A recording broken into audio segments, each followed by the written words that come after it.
على مشط رجليا، على مشط رجليا. بص تعالى تعالى تعالى، خد كرة يا ابراهيم وتعالى كده يا ابراهيم. ما ينفعش يكون الراجل جاي عليك انت واقف في العرض كده، لازم تكون واقف بزاويه. ما ينفعش انت تكون راجل واقف جاي له كده، تمام؟ ما ينفعش تبقى على كعب رجليك، لازم تبقى على مشط رجليك. يعني تعالى كده يا ابراهيم، على تعالى كده، انت واقف له كده، ايه دي؟ وعلى كعب رجليك.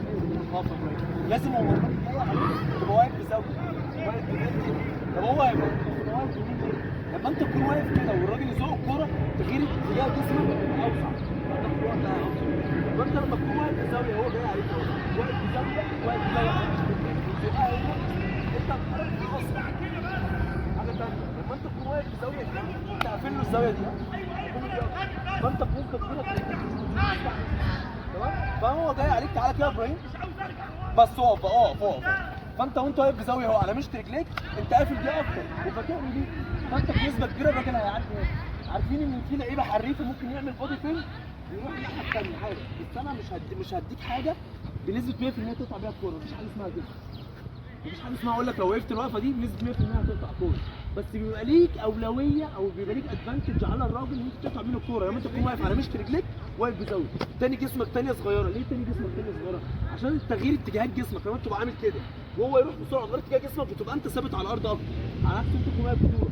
لما انت تكون واقف كده غير اتجاهات جسمك بتبقى يعني انت هتلاقي نفسك مش ثابت على الارض غير لما انت تكون واقف كده، فهو لما يعمل كده هتلاقي نفسك غيرت اتجاه جسمك معاه مش هتقدر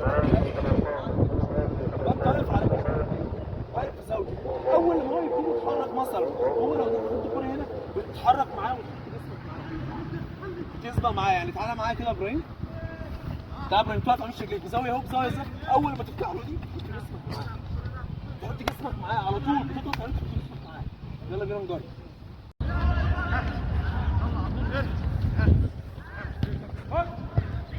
ولد هاي دلوقتي يا ولد، كويسه كويسه. بصوا يا شباب هنا واقف بزاويه ازاي وتاني ركبه ازاي. اول ما اتحرك راح ضاغط عليه، سايب له مساحه وواقف بزاويه زي ما انا قلت. ضاغط عليه هنا، قطع مد رجله.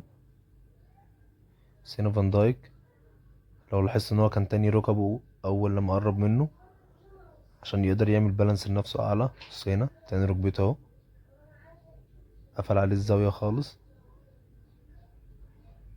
نفس الكلام هنا، بص تاني ركبته ازاي، اول ما خرج راح ضاغط عليه ومطلع الكرة بره. موقف كمان اهو، بس واقف بزاوية قافل له واحدة، واول لما خرج لبره راح ضاغط عليه على طول، خرجه بره بالكرة.